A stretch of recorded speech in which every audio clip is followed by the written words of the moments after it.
بعد فترة من فراقنا راضي أنا ومرتاح في حالي، مش بفكر ليه افترقنا أو بسيب نفسي الخيال. خدت أنا عالحال ده يمكن أو لأن مفيش بديل، مش بفكر حتى ممكن نرجع ولا مستحيل.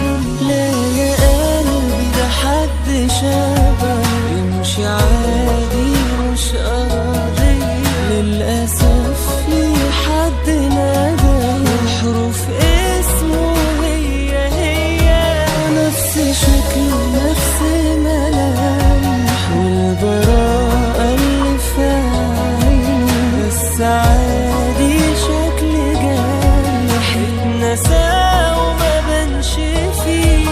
بص شافني طبعا عرفني بس ما تهزش كتير، زي ما يكون مش صالح أو ما شافش معاه خير. لو